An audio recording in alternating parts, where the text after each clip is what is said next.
Bonsoir à tous, très heureux de vous retrouver pour une nouvelle saison de Made in Africa, votre magazine économique 100% africain.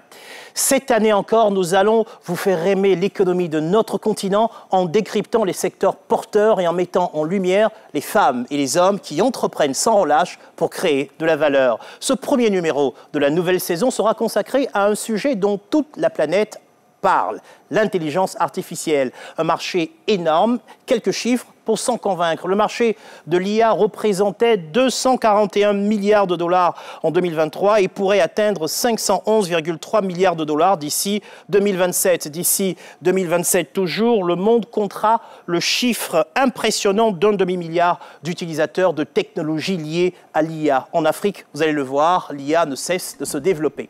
Au sommaire ce soir, enquête sur le marché de l'intelligence artificielle en Côte d'Ivoire. Nous nous sommes intéressés au secteur de la santé, des ressources humaines et aussi au monde de l'art pour mieux saisir le phénomène et comprendre son ampleur. L'IA regorge d'opportunités mais aussi de défis à relever. Puis dans notre second reportage, nous vous présenterons un entrepreneur ivoirien qui mise sur l'IA pour révolutionner le secteur agricole. Oubliez l'agriculture traditionnelle, place à l'agriculture du futur qui prend de la hauteur grâce à l'utilisation de drones ultra performants. Vous l'utilisez très probablement déjà dans votre quotidien. Qui, en effet, n'a pas encore entendu parler de ChatGPT, l'outil IA capable de générer du contenu écrit et de répondre à toutes vos interrogations. L'intelligence artificielle est désormais partout et bouscule même nos manières de vivre et de travailler au point, même parfois, de faire peur. Mais de quoi s'agit-il exactement? Le nouveau monde de l'intelligence artificielle, c'est un reportage signé Yannick Efomi, Gisela Mendonça, Théo Renaud et Jean-Louis Mendonça. Plateau, le quartier des affaires. Ce matin, Fodeba Touré a rendez-vous dans cet immeuble. Il est consultant pour la société Marco Polo Performance Africa, spécialisée dans la vente de solutions digitales basées sur l'intelligence artificielle. Il vient présenter l'un de ses produits à un client. Bonjour monsieur, Fodeba Touré. Oui, enchanté monsieur Yo. Comment allez-vous? Je vais très bien. Le client, GCIA Holding, détient une clinique et une société d'assurance. La direction du groupe veut booster les performances commerciales de ses équipes. Ça va être quoi la vraie solution pour atteindre ce résultat? C'est d'avoir un outil d'accompagnement. Élever la capacité et la compétence de nos commerciaux afin de pouvoir pénétrer au plus davantage le marché. Justement, Fodeba a une solution qui pourrait bien les intéresser. Bonjour, qui est à l'appareil? Oui, bonjour Madame Fernandez, c'est Fodeba Touré du groupe AXA, comment allez-vous? Je vais bien, merci. Ce chatbot nommé Much Better utilise l'intelligence artificielle pour simuler des entretiens téléphoniques. Suite à la demande que vous avez faite sur le site AXA pour une prise en charge d'assurance internationale santé, est-ce que vous avez quelques minutes pour en discuter? Oui, j'ai quelques minutes, mais je suis assez pressée. Ok, donc on va faire assez rapidement, Madame Fernandez. Est-ce que vous pourriez me redonner un petit peu de contexte sur vos projets en cours, s'il vous plaît? Je pars étudier en Espagne pour 1 an à partir de juillet 2024 et j'ai besoin d'une assurance santé internationale. Cette voix qui parle, c'est l'IA, qui joue le rôle du client, peu importe le domaine, et qui va animer le discours avec l'entretien, le rendez-vous avec le commercial. À un moment donné, je me croyais dans une entrevue de vente à distance réelle. Ouais. Le coach qui formera les équipes commerciales, ce n'est pas Fodeba, mais bien cette intelligence artificielle, à travers des exercices de mise en situation. Le logiciel peut aussi enregistrer la simulation pour faciliter l'évaluation des commerciaux. Vous pouvez, là vous en tant que directeur commercial, ça va vous intéresser? Bonjour, qui est à l'appareil? Oui, bonjour Madame Fernandez, c'est Fodeba Touré du groupe AXA, comment allez-vous? On sait exactement, là vous pouvez lui dire, voilà, quand tu as dit ça, c'est pas adapté. Qu'est-ce que tu pourrais dire à la place? Qu'en fait, vous allez avoir un retour chirurgical en termes de coaching et de pouvoir faire monter vos commerciaux beaucoup plus rapidement. Le logiciel Much Better est facturé à 33 000 francs CFA par commercial et par mois. Un prix que GCIA Holding semble prêt à mettre pour cette solution innovante qui pourrait révolutionner la formation de ses commerciaux. C'est un outil de répétition. Et on sait que l'être humain, sa seule manière d'apprendre, c'est la répétition. Et sa seule manière d'accélérer l'apprentissage, c'est la correction. Donc, tout est entremêlé dans un univers immersif, comme pour les pilotes d'avion, qui vont faire qu'on gagne en sécurité, on gagne en temps, on gagne en compétences, donc on va gagner en argent et on va gagner en performance. Gagner en temps, en argent et en performance, telles sont les promesses de l'intelligence artificielle. Depuis quelques années, ce mot est sur toutes les lèvres. Lorsqu'on parle d'intelligence artificielle, on se réfère à plusieurs types. L'IA apprenante qui repose sur l'apprentissage à partir de données contextuelles, l'IA générative qui crée du contenu original à partir de textes, sons et images, ou encore l'IA connectée basée sur des agents conversationnels comme les chatbots. Depuis l'essor de ces nouveaux outils technologiques, le monde connaît une transformation digitale accélérée. Bien que l'Afrique ne représente que 2,5% du marché mondial de l'intelligence artificielle, le continent ne compte pas rester en marge de ces avancées. Des acteurs dans la santé, la formation ou encore dans l'art ont pris conscience du potentiel que représentent ces nouveaux outils en Côte d'Ivoire. Et les conférences sur ce sujet sont suivies de près. Plongez dans le nouveau monde de l'intelligence artificielle.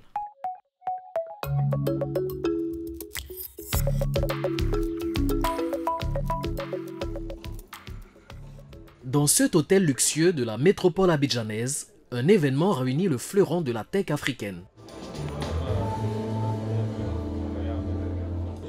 Les assises de la transformation digitale en Afrique. L'intelligence artificielle est une opportunité, des risques évoqués mais des opportunités énormes pour pouvoir avancer. Pendant 2 jours, chefs d'entreprise et experts du numérique vont se pencher sur la question de l'intelligence artificielle dans le monde professionnel. La problématique de l'IA, elle est d'actualité. Parce qu'aujourd'hui, quand on voit l'IA est en train d'impacter tous les secteurs d'activité, que ce soit la santé, l'éducation. Ce matin, on a fait un panel sur l'avenir du travail par rapport à l'IA. On voit bien que l'IA va impacter même notre façon de travailler de façon vraiment significative parce qu'il y a beaucoup de métiers qui vont disparaître. Et avec la disparition de ces métiers et l'apparition de nouveaux métiers, comment l'IA va impacter ces nouveaux métiers qui vont arriver demain? Ces questionnements, certains experts se les posent depuis plusieurs années. C'est le cas de Lassina Koné. Son organisation, Smart Africa, mise sur la transformation numérique pour encourager le développement de l'Afrique. Les applications de l'intelligence artificielle, il faut le voir comme si vous avez une personne dans votre poche, qui a votre cellulaire, appareil portable, qui a 50 ou alors 60 doctorats en biologie, chimie, physique, alors ça peut reprendre à tout. Mais ça ne s'arrête pas à ça. Tout ce que nous voyons aujourd'hui, comme on le dit en anglais, ce n'est que le tip of the iceberg. C'est juste une petite application. Le marché projeté de l'IA est de 1500 000 milliards, c'est-à-dire 1,5 trillion. 1500 000 milliards. Et pour Lassina Koné, tous les travailleurs pourront profiter de ce boom de l'IA, pas uniquement les diplômés. Loin de craindre la disparition de certains métiers, il affirme au contraire que ces technologies permettront d'inclure davantage de travailleurs. Aujourd'hui, quand je parle de la transformation en général, il s'agit alors des gens qui sont éduqués ou alors qui savent lire ou écrire, soit en français, soit en anglais, soit en arabe. Mais et les personnes qui ne parlent que leur langue maternelle? C'est là où l'intelligence artificielle va apporter beaucoup, c'est-à-dire c'est l'inclusion numérique qui permettra par exemple à des personnes qui ne parlent d'autres langues que leur langue maternelle d'être inclus dans cette transformation.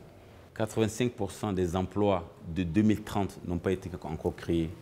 Ça veut dire que nous qui travaillons aujourd'hui, il faut qu'on s'adapte à la nouvelle réalité. Il y a de nouveaux métiers qui seront créés et c'est vers là que nous devons pousser les jeunes à se former. En Côte d'Ivoire, la stratégie nationale de développement numérique 2021-2025 prévoit un investissement total de 2000 milliards de francs CFA. Selon la Banque mondiale, si cet investissement est entièrement réalisé, il devrait permettre à la Côte d'Ivoire de générer plus de 5,5 milliards de dollars d'ici 2025 et de dépasser 20 milliards de dollars d'ici 2050. À Abidjan, des entreprises sont déjà sur le chemin de cette transformation. Et les consommateurs intègrent de plus en plus à leur quotidien ces solutions basées sur l'intelligence artificielle. Vanessa Bamouni est sujette à de terribles douleurs lors de ses menstruations. Pour y remédier, elle se tourne vers une application. Bonjour Kiko, j'aimerais avoir des informations sur les règles douloureuses, s'il te plaît. Bien sûr, les règles douloureuses, également appelées dysménorrhées, sont des douleurs dans le bas-ventre qui surviennent avant, pendant les menstruations. Vous ressentez ce type de douleur régulièrement? Oui, tout le temps. Cette application d'assistance médicale est capable d'écouter les patients et d'analyser leurs symptômes en temps réel afin d'établir un pré-diagnostic. Je sais que je parle avec une intelligence artificielle et je préfère d'ailleurs, plutôt que d'aller chercher un peu des éléments de réponse partout sur d'autres plateformes. L'application peut aussi la rediriger si besoin vers un médecin qualifié partenaire. Souhaitez-vous que je vous aide à prendre rendez-vous pour une consultation? Oui, ça serait bien. C'est fait. Votre rendez-vous pour une téléconsultation concernant vos douleurs menstruelles a été réservé. Ainsi, Vanessa a obtenu des informations et a pu réserver un rendez-vous. Le tout sans besoin d'une intervention humaine ni de se déplacer jusqu'à une clinique. 30 minutes plus tard, Vanessa reçoit une notification. Le médecin est disponible. Donc, je suis Dr Sako. J'ai vu que vous aviez pris un rendez-vous pour des règles douloureuses. Oui. Voilà, est-ce que vous pouvez m'en dire un petit peu plus? Secret médical oblige, nous ne dévoilerons pas l'intégralité de cette téléconsultation. Vous allez pouvoir retrouver les ordonnances, que ce soit pour l'échographie et les médicaments, dans l'application quelques minutes après qu'on ait raccroché. D'accord, docteur.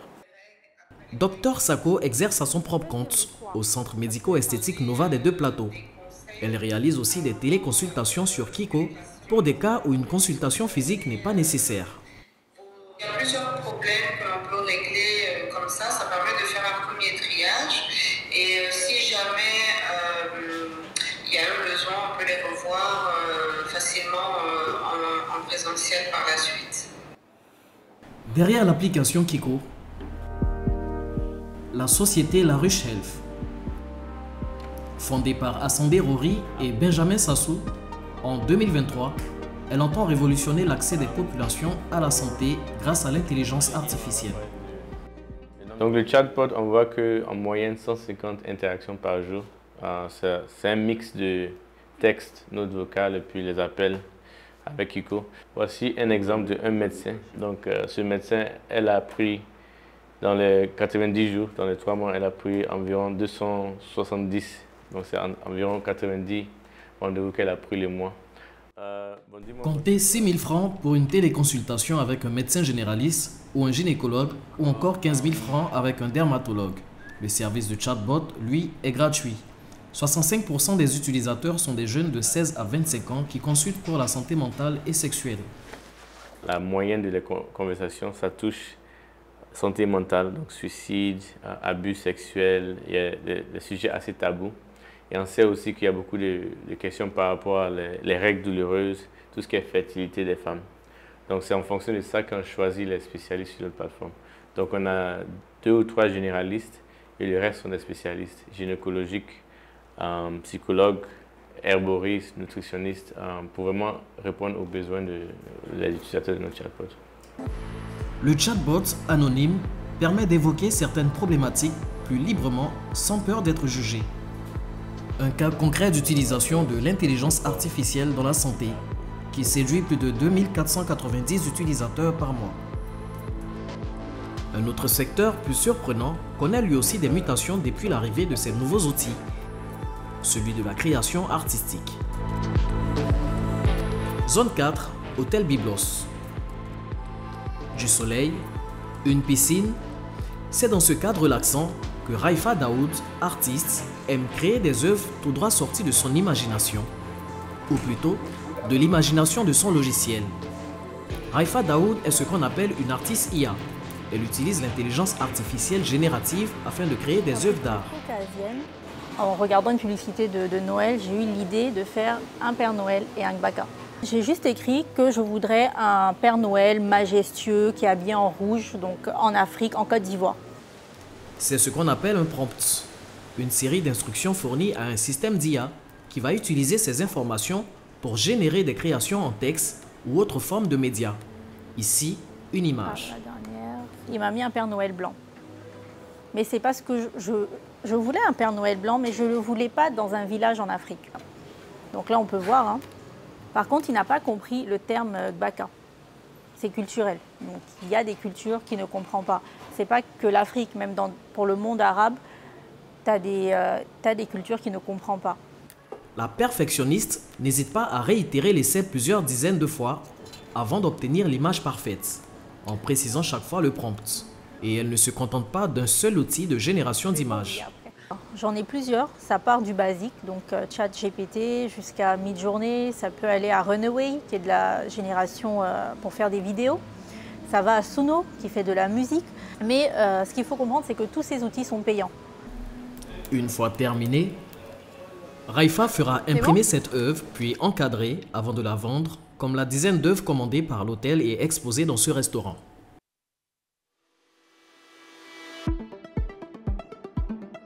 La nuit tombée, nous retrouvons Raifa lors d'un événement qui réunit les Abidjanaises et prises de technologie. Pour ceux qui ne le savent pas, être une IA artiste, c'est utiliser des prompts, c'est utiliser l'intelligence artificielle. Et je ne savais pas si on allait considérer mon travail, c'est un art qui est tout nouveau. Si elle n'a pas peint ses tableaux ou pris ses clichés, Raifa Daoud n'a aucun problème à revendiquer la paternité de ses œuvres, dont elle peut parler pendant des heures aux spectatrices. Pourquoi les nuages dans la tête de la dame? C'était la pensée. Quand on est une femme, on pense beaucoup. On a tout le temps la tête surchargée, on est tout le temps pensive. Donc j'ai voulu allier ces pensées-là et également cet univers céleste. Les tableaux qui ont été estimés par des experts, donc non pas par moi, commencent à partir de 300 000. Un prix qui n'effraie pas ces experts de la tech, bien placés pour se rendre compte du caractère novateur de ce genre de création. On a de nouvelles formes d'art qui se créent. Et de ce fait, l'art généré par les intelligences artificielles est une forme d'art à part entière. Donc pour moi, oui, 300 000, c'est un prix et je pense que d'ici quelques années, ce sera beaucoup plus que ça. Cette soirée-là, Raifa vendra toutes ses œuvres pour un gain de 1 200 000 francs CFA. Commerce, santé, art, la révolution de l'intelligence artificielle est bel et bien en marche à Abidjan.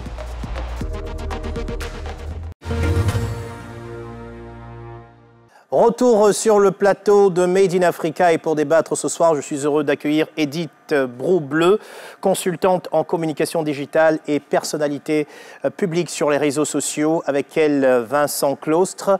Il est directeur général d'Atos Côte d'Ivoire. Atos qui accompagne notamment les institutions publiques dans l'élaboration d'outils IA et bien d'autres choses. Et avec eux, mon troisième invité, Fodeba Touré. Il est consultant chez Marco Polo Performance Africa. Madame, messieurs, bonsoir. Bonsoir. Bonsoir. Bienvenue dans Made in Africa. Alors, on va commencer tout de suite par la dernière séquence de notre reportage. On a vu tout à l'heure Raifa Daoud générer à l'IA des œuvres. Alors, qui peut être considéré comme l'auteur? Ben déjà, on parle de génération de prompts, donc on parle d'invites, de commandes qui sont faites par l'initiateur. Dans ce cas, c'est Raifa qui est l'initiatrice donc de ces prompts, de ces invites de commandes. Le débat, il continue d'être mené. Je dirais principalement, c'est l'auteur de l'œuvre qui peut, on va dire, demander la paternité, mais en même temps, on parle d'un outil qui est capable de fournir tous ces éléments. Parce que sans ces outils, même en générant des invites, elle n'aurait pas la possibilité de pouvoir créer. Donc, le débat, il est assez subtil, assez compliqué. La paternité qu'il a, je pense que c'est un peu compliqué pour l'instant. Ok, alors j'ai une petite idée, je vous laisse réagir rapidement. Ouais. Qui Vincent? Oui, moi, ce que je pourrais ajouter, c'est qu'il faut aussi essayer de voir les choses peut-être de manière plus disruptive. Avant, les artistes avaient des pinceaux, des fusains.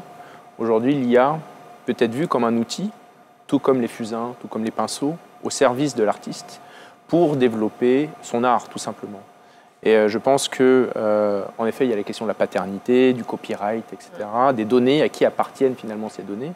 Mais 3 personnes ou 3 artistes différents vont poser des questions ou vont poser un contexte différent à l'intelligence artificielle et donc vont obtenir un résultat artistique différent. Faux débat? Ouais, moi je valide vraiment ce que dit Vincent. Du moment où on part du principe que l'IA est un outil, moi je peux essayer de faire les mêmes œuvres que l'autrice. Je ne pense pas que le rendu soit le même.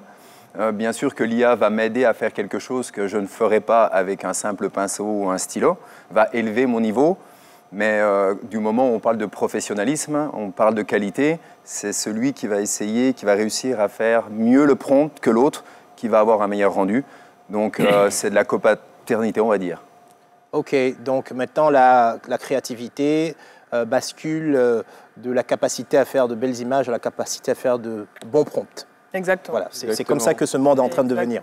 Alors, faux débat, vous ne faites pas de prompt pour créer des œuvres d'art, vous faites autre chose. Je ne sais pas si les téléspectateurs l'ont reconnu, il apparaissait tout à l'heure dans le reportage. Vous travaillez pour Marco Polo Performance Africa, vous proposez des formations via l'IA. Les chatbots, est-ce que c'est vraiment nouveau, c'est récent? Ça existe quand même depuis un certain temps, hein. Les chatbots, ouais, je pense que c'est utilisé depuis un bon moment. Maintenant, c'est le côté oral et surtout la qualité, finalement, du chatbot. De quelle manière on va pouvoir échanger avec lui. Ce qu'on a compris également dans votre reportage, au début on ne comprenait pas ce qui se passait, mais finalement on s'est rendu compte que c'était vous qui jouez le rôle du commercial. Tout à fait. Et en face, l'intelligence artificielle était un client qui avait ses humeurs et qui était pressé notamment de devoir partir à autre chose. Donc il met une pression sur le commercial qui doit se préparer à réagir à ce genre de situation. C'est ça, parce qu'on va créer l'environnement. Pour chaque client, on va créer un environnement particulier. Si demain je travaille avec Vincent pour Atos, je vais créer un univers spécialement pour Atos. Vous avez entendu, il veut travailler avec vous. Hein.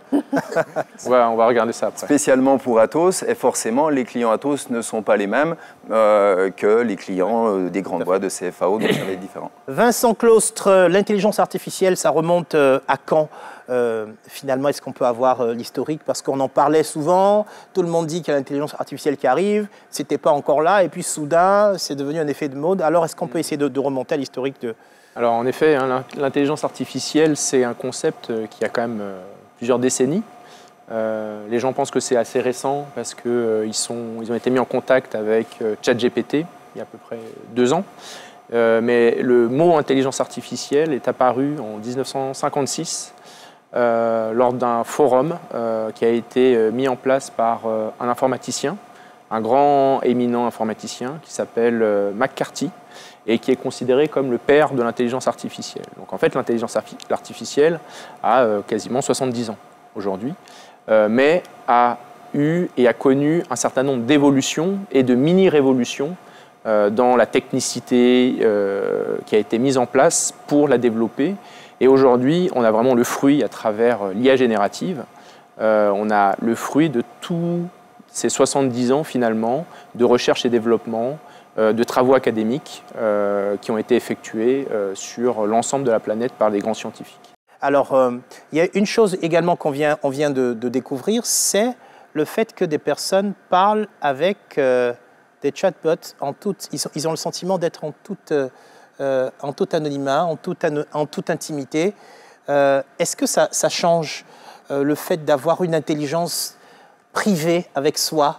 Je dirais que l'anonymat n'existe pas sur Internet, après on me dira, mais on se sent peut-être beaucoup plus à l'aise pour certaines personnes de pouvoir interagir avec un outil à qui on peut poser des questions, à qui on peut peut-être exposer certains de ses problèmes. On a vu dans l'élément avec la ruche, par exemple, la ruche Elf, où la plupart des utilisateurs qui ont une moyenne d'âge entre 16 et 25 ans utilisent donc cet outil de santé pour pouvoir, par exemple, parler de leurs problèmes psychologiques, parler parfois de suicide ou parler de règles douloureuses, ce genre de choses. On se sent en intimité. Est-ce que le message sur les technologies passe? Est-ce que le message sur l'intelligence artificielle passe aujourd'hui? C'est quoi le profil de ceux qui vous suivent aujourd'hui sur les réseaux sociaux? Bon, principalement des hommes. Donc 70% en général sur la moyenne de mes réseaux sociaux, des jeunes de 18 à 34 ans également, et qui sont friands donc de nouvelles technologies et surtout qui suivent depuis novembre 2022, donc avec l'arrivée, avec fracas de ChatGPT, donc un produit de OpenAI, qui suivent donc l'évolution de ces outils d'intelligence artificielle grand public. Parce que comme vous l'avez dit, ce n'est pas nouveau, c'est 70 ans de présence, mais on parle maintenant de la possibilité pour le grand public d'avoir accès à ces outils, soit gratuitement, soit via des abonnements payants. Donc, ils sont friands de ça, ils apprennent à l'utiliser, ils apprennent à comprendre leur fonctionnement, surtout à comprendre la nécessité et l'efficacité dans la productivité dans leur quotidien. Alors, le mot qu'elle a utilisé, c'est maintenant grand public. Donc, d'où la question de l'inclusion. Est-ce qu'aujourd'hui, l'intelligence artificielle telle qu'elle se présente pourrait permettre une meilleure inclusion, je vais appeler technologique, de nos populations? Votre regard? Alors, sur l'inclusion, c'est vraiment l'enjeu même de l'intelligence artificielle. Et pour nos régions, c'est surtout l'enjeu de la digitalisation. Aujourd'hui, éviter qu'il y ait trop de fractures numériques. Et l'intelligence artificielle est un levier pour améliorer justement cette inclusion, à la fois dans les services, c'est-à-dire favoriser par exemple l'inclusion financière. Aujourd'hui, dans nos régions, l'inclusion financière est un vrai sujet et l'intelligence artificielle, et d'ailleurs beaucoup de fintech aujourd'hui s'orientent sur de l'intelligence artificielle pour améliorer l'inclusion financière. On a vu donc un reportage autour de l'inclusion, autour de la santé, des services de santé, sur l'agriculture également.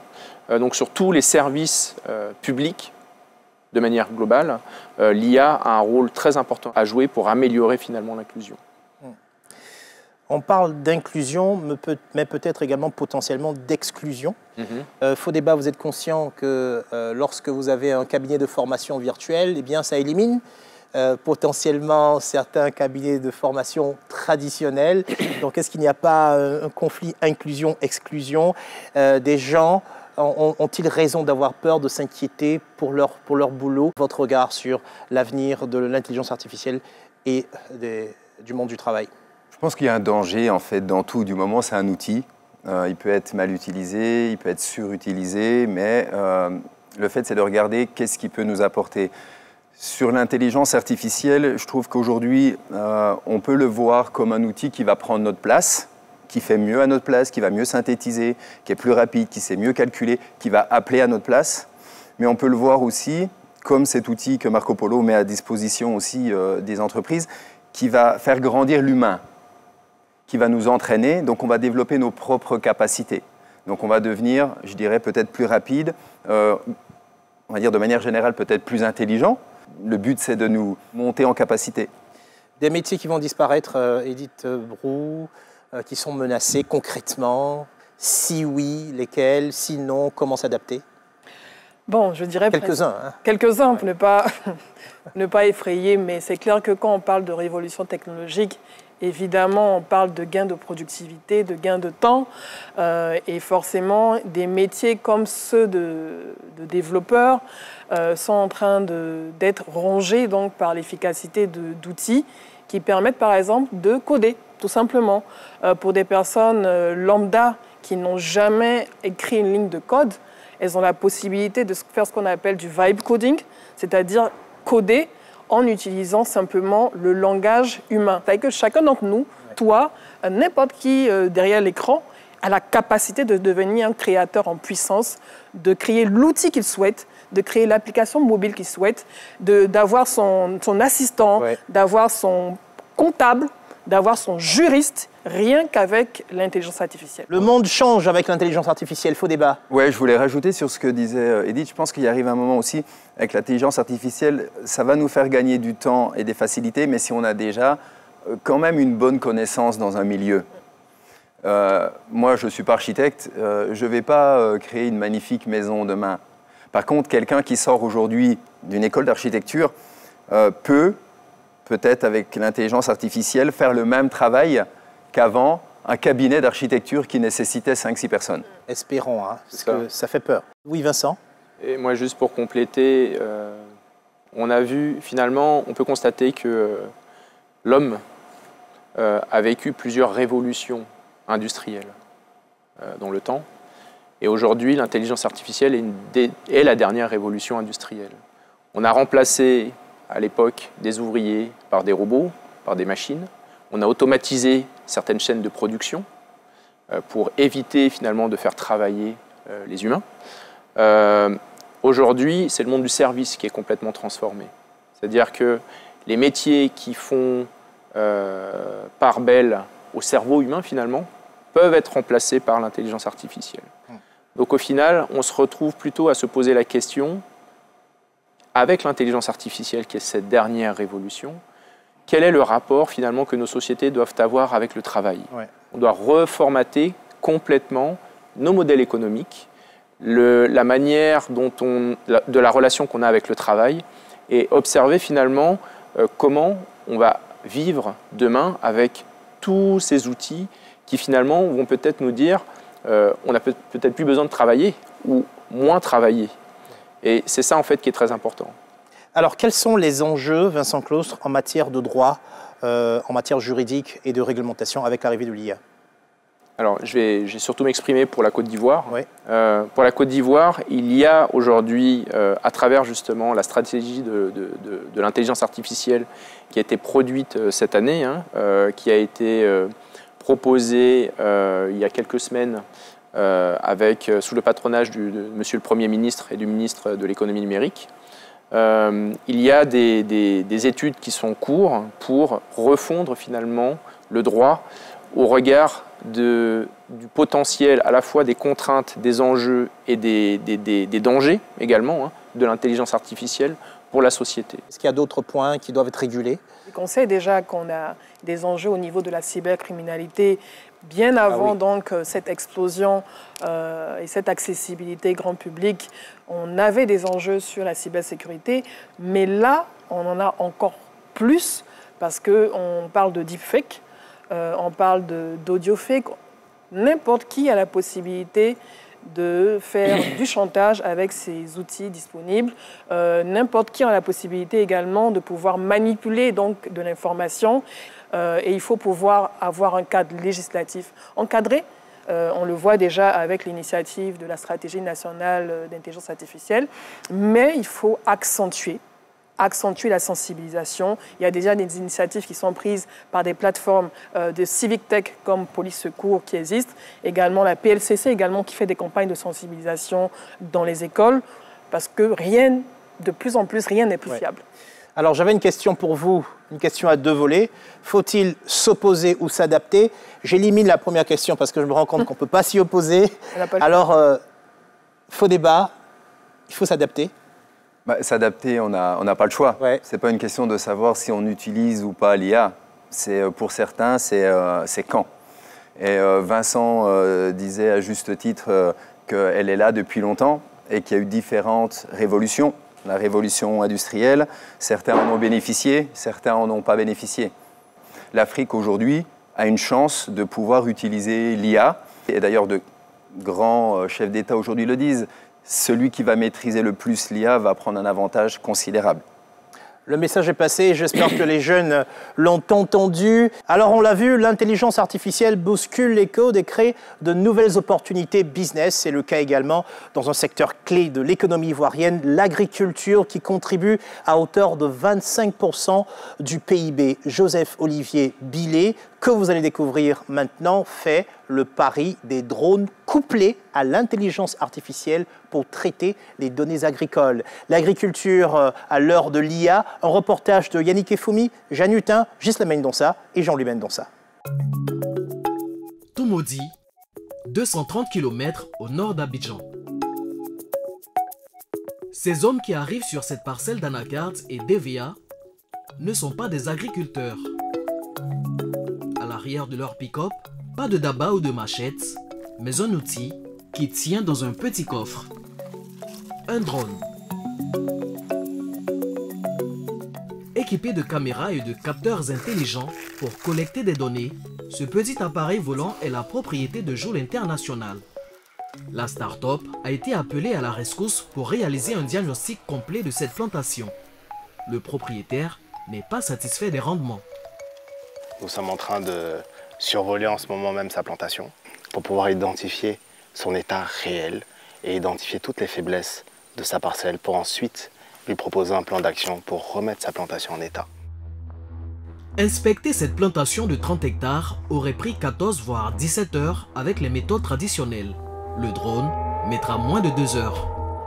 Ces drones-là vont pouvoir nous permettre d'identifier plus rapidement, plus efficacement et avec plus de précision ces zones que nos agronomes doivent aller inspecter sur le terrain.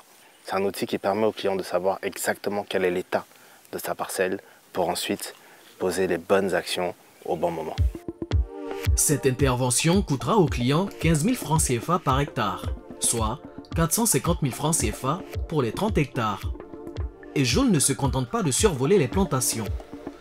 Grâce à la technologie des drones, couplée à l'intelligence artificielle pour traiter les données, la start-up a développé toute une panoplie de solutions digitales qui pourraient bien révolutionner le secteur agricole.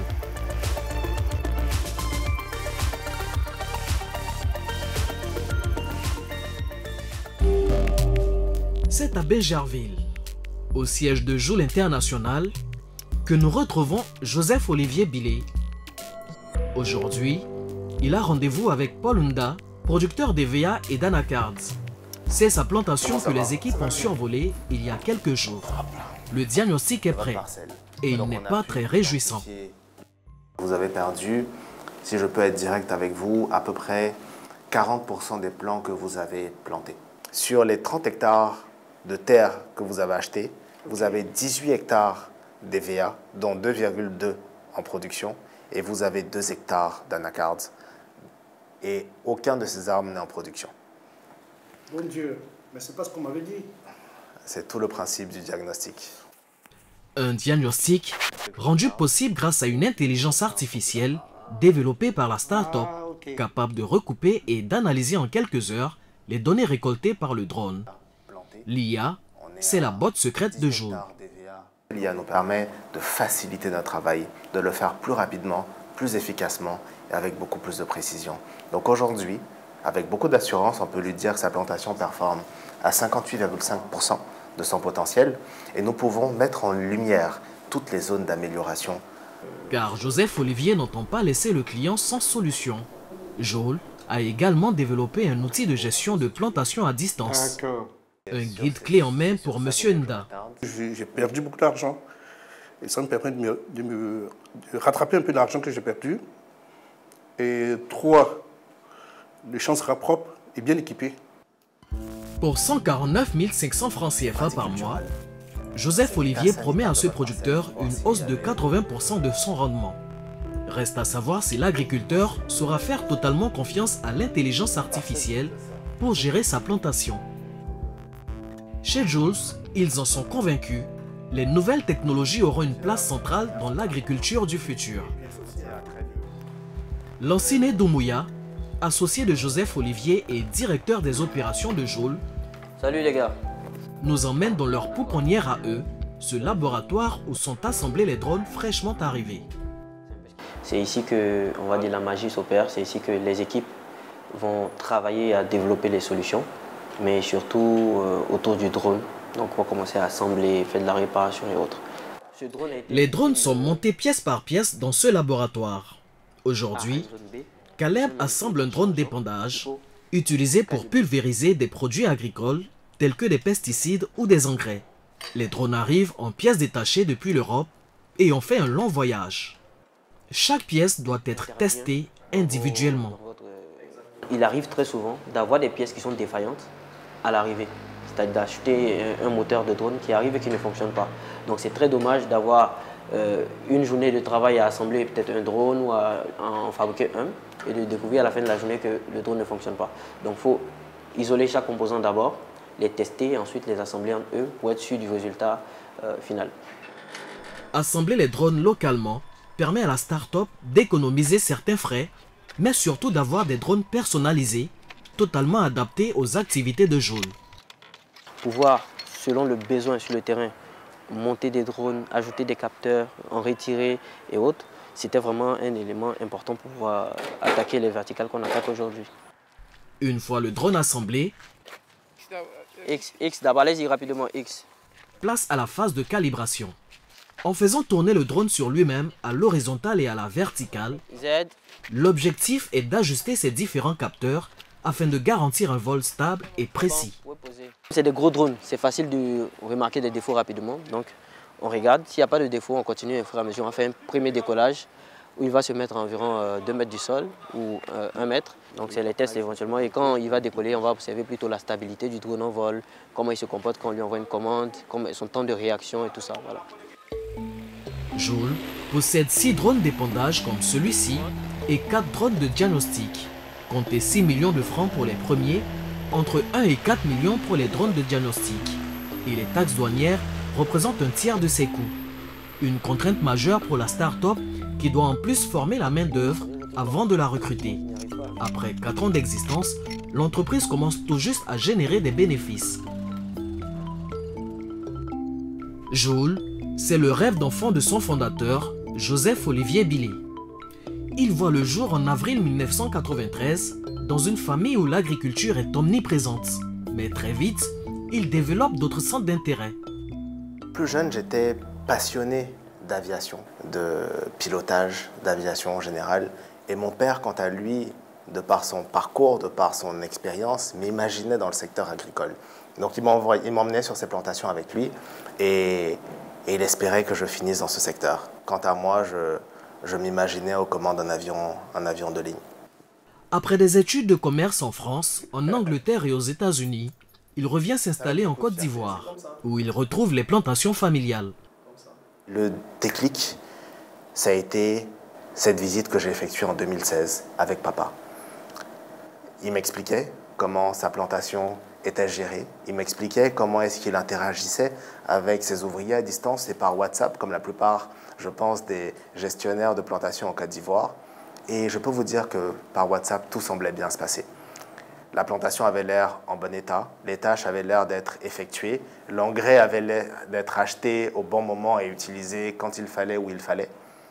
Mais quand on arrivait sur la plantation, la réalité était tout autre. Et on s'est rendu compte en fait que tout cet investissement, on s'est rendu compte que toutes ces images qui étaient reçues n'étaient pas ce qui se passait réellement sur sa plantation. Dès lors, Joseph se met en tête de venir en aide à son père, mais pas seulement. Il veut apporter des solutions concrètes à tous ceux qui se retrouvent dans cette situation en Côte d'Ivoire et en Afrique. Avec son associé Lanciné Domouya, il lance Joule International en 2021 en investissant plus de 400 millions de francs CFA. On a dû investir plus que ce que je pensais initialement. Plus parce qu'il a fallu constituer des bases de données que le pays n'avait pas, comprendre le marché, des bases de données également pour l'intelligence artificielle. Il fallait collecter des données de plantation, de différentes spéculations à différents âges et j'en passe. Donc toutes ces opérations techniques ont été très coûteuses pour nous, mais sont le cœur de toutes ces technologies-là que nous développons au quotidien. Un investissement qui leur a valu une trentaine de prix, dont celui de la meilleure start-up de la CEDEAO la même année en 2021. Et Joule intéresse de plus en plus les collectivités publiques. Ce jour-là, à Dioulatie-Dougou, dans le nord de la Côte d'Ivoire, les habitants sont réunis pour un événement, le premier vol de drone dans la ville. Le maire, Cédric Diarra, a tenu à ce que les équipes de Joule établissent un diagnostic en commun des terres agricoles environnantes. L'idée, booster le potentiel agricole de sa commune. Là, on est à peu près 119 parcelles qui ont été géolocalisées. Ça nous permet déjà d'avoir une idée des différentes cultures sur le terrain. Donc vous voyez que essentiellement c'est du maïs, c'est du riz. Donc là, en termes de sécurité alimentaire, ça donne des données qui sont importantes. Vous voyez, ça vous montre ici qu'on fait même du cacao, du coton, de l'anacarde. Donc avec ces données, nous allons frapper aux portes du secteur privé et puis essayer de rendre cette zone attractive et de pouvoir attirer un maximum d'investisseurs. Ce premier partenariat avec une collectivité publique pour Joule pourrait bien ouvrir la voie à d'autres collaborations. Et dans le secteur privé, certains ont su voir très tôt le potentiel de la start-up et de ses solutions d'intelligence artificielle. Cet après-midi, Joseph Olivier et un de ses collaborateurs ont rendez-vous au siège d'une société de courtage en assurance.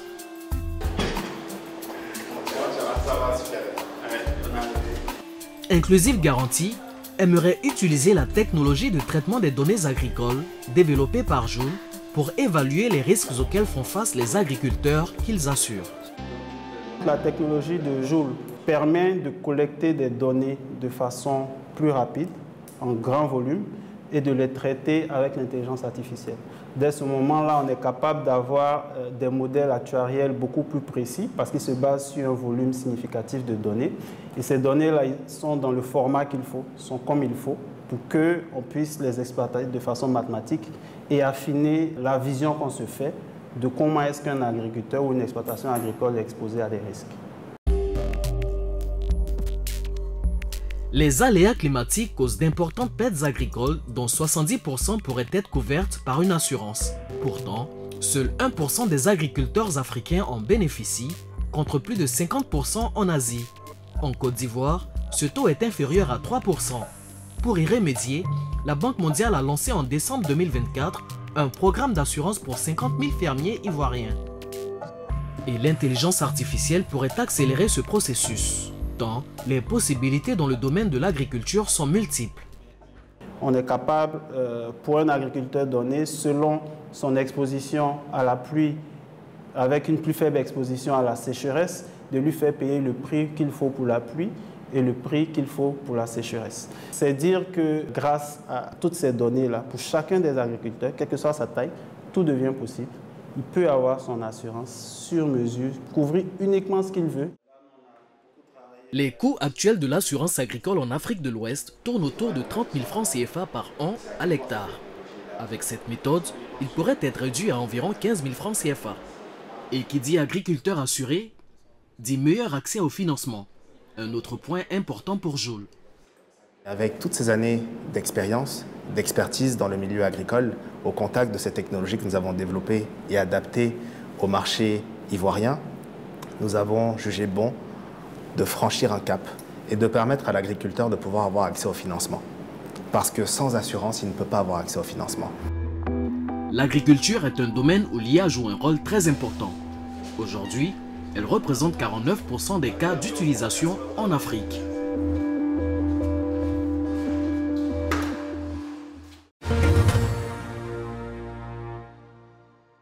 Retour sur le plateau de Made in Africa avec un nouvel invité que j'accueille, Jean-Patrick Ehouman. Vous le connaissez, il est architecte logiciel et entrepreneur social. On lui doit également des initiatives comme She's the Code et le certificat de compétences professionnelles en informatique et en digital. Bienvenue. Merci. Alors, vous êtes architecte logiciel, ça veut dire quoi? Bon, c'est tout simplement un ingénieur, concepteur, donc qui arrive à concevoir des systèmes et à faire collaborer des systèmes logiciels. Donc quand on parle de systèmes logiciels, on parle des logiciels que vous connaissez, des applications, des sites web, tout ce qui est entre guillemets soft, c'est-à-dire à base de code. Ok, notamment les logiciels comme ceux qu'utilise Joule par exemple. Exactement. Donc dès lors qu'il y a du traitement de données, il y a des instructions qui sont gérées par un ordinateur, un système à base de, je dirais, de bits.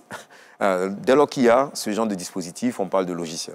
Merci Jean-Patrick. Vincent Claustre, on a vu ce reportage qui est la preuve que même dans un pays avec un PIB porté à 25% par l'agriculture, l'intelligence artificielle peut changer la donne. Ce que l'on dit aujourd'hui, c'est qu'il y a un manque de rentabilité chez les agriculteurs. C'est ça le vrai sujet. Et l'intelligence artificielle va être capable d'améliorer ces taux de rentabilité. Je me souviens qu'on avait parlé, la rentabilité en Afrique est une des plus basses du monde. L'intelligence artificielle... Dans le domaine agricole. Dans le domaine agricole. Beaucoup plus que exactement. Dans d'autres, ouais. Et l'intelligence artificielle est là pour justement faire du leverage et qu'on puisse atteindre des taux de rentabilité qui vont améliorer la vie des agriculteurs et tout l'écosystème qui compose finalement la population ivoirienne. Il y a d'autres secteurs auxquels vous pensez qui en Afrique sont stratégiques pour booster notre performance si on y met de l'intelligence artificielle? L'agriculture, c'est la clé. Est-ce qu'il y en a d'autres? Alors bien entendu, il y a déjà tous les services publics. Aujourd'hui, l'accès aux services publics dans nos régions, encore beaucoup de progrès à faire, même si des choses ont été initiées. On peut parler par exemple des démarches administratives qui ont été dématérialisées depuis quelques années en Côte d'Ivoire, mais qui ne sont pas rendues automatisées. Derrière, il y a encore des personnes qui effectuent un travail très manuel et la digitalisation n'est pas arrivée à, on va dire, à son plein essor. L'intelligence artificielle va permettre justement d'accélérer cette capacité à automatiser certaines et à digitaliser certaines, on va dire, procédures administratives. Et tout cela, ça va permettre aux citoyens d'accéder beaucoup plus facilement à certains services qui sont fournis par l'État. Et donc, l'intelligence artificielle est une manière également, est un levier pour améliorer les politiques publiques, tout simplement. Donc ça, c'est vraiment très, très important. Jean-Patrick Héouman, on a vu tout de suite dans le reportage le cas de Joseph Olivier qui allait étudier à l'étranger. Alors, je vous pique un peu avec cette question. Est-ce que finalement, aujourd'hui dans la tech, en restant à Abidjan, on peut trouver chaussure à son pied en matière d'éducation à la technologie? Oui, parce que oui. Hein, de manière, je dirais... Vous devez dire oui, en principe. Hein. Voilà, non, mais c'est oui. La vérité, c'est que c'est oui. Mais vous savez, l'éducation, c'est complexe. Parce que c'est s'ouvrir l'esprit. Mais si l'esprit n'est pas suffisamment ouvert, on a même du mal à accepter que, depuis Abidjan, on puisse faire la différence. Pourtant, c'est vrai. Pourtant, c'est possible. Surtout avec les technologies de l'information et l'arrivée de l'intelligence artificielle. Il y a des écoles qui n'arrivaient pas à fournir à leurs étudiants un niveau d'enseignement, je dirais, au niveau des Occidentaux ou des Asiatiques. Aujourd'hui, avec l'intelligence artificielle, si la volonté y est, ce sont des choses qu'on peut faire. Encore faut-il que la volonté y soit et qu'au niveau du leadership, les esprits soient suffisamment ouverts pour se demander, pour se dire tout simplement, faisons, je dirais, table rase sur tout ce qu'on n'a pas pu faire jusque-là, faisons table rase sur ce que nous pensons que nous n'avons pas comme moyen, et puis allons vers l'intelligence artificielle pour savoir comment est-ce qu'on peut, dans l'état actuel des choses, proposer des solutions, proposer des manières de faire qui vont faire en sorte que des gens, des étudiants d'Aboasso, d'Abengourou, de Tengrela, puissent accéder aux mêmes connaissances que ceux de Tokyo ou ceux de Paris. Vous avez lancé un programme appelé She's the Code. Qu'est-ce que c'est? Alors, She's the Code est un programme de développement de compétences pour les femmes dans le domaine des technologies et qui leur permet d'agir en tant que référente digitale, en tant que développeuse d'applications, en tant que gestionnaire, sinon animatrice de communautés en ligne. Et vous avez des résultats? Bien sûr. Nous sommes à notre 20e promotion qui va démarrer dans quelques mois, dans quelques semaines, pardon. Et nous sommes à peu près à plus de 3000 femmes qui ont été formées. Et je suis même plus que sûr que parmi vos collaboratrices ici à la RTI, il y en a qui ont été formées, parce que j'en ai rencontré tout à l'heure dans les couloirs. On a failli applaudir, mais on n'est pas assez nombreux. C'est quelque chose qui permet à des femmes, aux femmes de Côte d'Ivoire et d'ailleurs, bien entendu, de s'appuyer sur une communauté, un ensemble de savoir-faire et surtout de manières de faire les choses pour donner encore plus de valeur à ce qu'elles ont comme profil. Merci Jean-Patrick. J'ai une question pour vous, Edith, mais j'ai le sentiment que Vincent Claus voulait réagir sur est-ce qu'il faut forcément aller à l'étranger pour se faire former efficacement? Est-ce que c'est bien sur ça que vous voulez réagir? En effet. Aujourd'hui, en effet, il y a des acteurs locaux et il y a des initiatives qui sont construites localement pour former les jeunes et les moins jeunes, en l'occurrence, autour du digital, des nouvelles technologies et de l'IA. Parce qu'en effet, dire qu'on va aller prendre des ressources qui viennent d'Europe ou d'ailleurs, d'Occident, ils vont, comme souvent, essayer de transposer leurs expériences à nos réalités. Et ça ne fonctionne pas forcément. Aujourd'hui, on doit maîtriser nos expériences et nos propres réalités avec nos propres acteurs, tout simplement. En tout cas, avec cette révolution de l'intelligence artificielle qu'on voit, on ne veut pas être en retard. Alors, pas question pour nous d'être en retard, on doit être à jour. Question donc pour vous, Edith, est-ce que vous avez le sentiment qu'en Afrique, on a pris du retard ou alors est-ce qu'on suit le rythme? Tout à l'heure, Haïfa parlait dans le reportage sur le Père Noël généré avec un baka. Malheureusement, le Père Noël qui a été proposé était blanc. parce qu'on ne fournit pas suffisamment de données à ces outils, à ces plateformes, à ces programmes informatiques. Ouais. Donc, c'est à nous de proposer du contenu, c'est à nous de créer des bases de données suffisantes pour alimenter ces outils d'intelligence artificielle pour qu'ils puissent nous rendre ce qu'on veut. On le voit, par exemple, on a maintenant des outils au Sénégal qui permettent des chatbots, des agents IA qui permettent à des femmes du marché d'interagir en Wolof pour poser des questions sur le prix de la tomate, sur comment, par exemple, se soigner, ce genre de choses. Donc, c'est en train de venir. On court après le train, mais on va y arriver. Pour tout ça, il faut bien sûr une vision politique. On en profite pour saluer également l'État de Côte d'Ivoire qui a anticipé avec l'Université virtuelle de Côte d'Ivoire, une initiative qui était à son époque unique dans la région. Merci infiniment. Cette émission est terminée. Merci Edith Broubleu, merci Jean-Patrick Eouman, Vincent Claustre, merci également, Fodéba Touré, merci d'avoir été là. Merci à tous les téléspectateurs qui ont suivi ce numéro de Made in Africa. Quant à moi, je vous donne rendez-vous dans 15 jours pour un nouveau numéro. Vous pouvez retrouver cette émission sur notre site internet, c'est www.rti.ci ou sur l'application RTI Mobile. Vous pouvez aussi suivre nos activités sur les réseaux sociaux. Écrivez Made in Africa quand c'est pour Facebook et Made in Africa TV pour Instagram et Twitter. Merci à tous ceux qui m'ont aidé à préparer cette émission, aux équipes de production d'Éléphant Africa et aux équipes de la RTI pour la réalisation. Il ne me reste plus qu'à vous souhaiter une excellente suite de programmes sur RTI 1. À bientôt.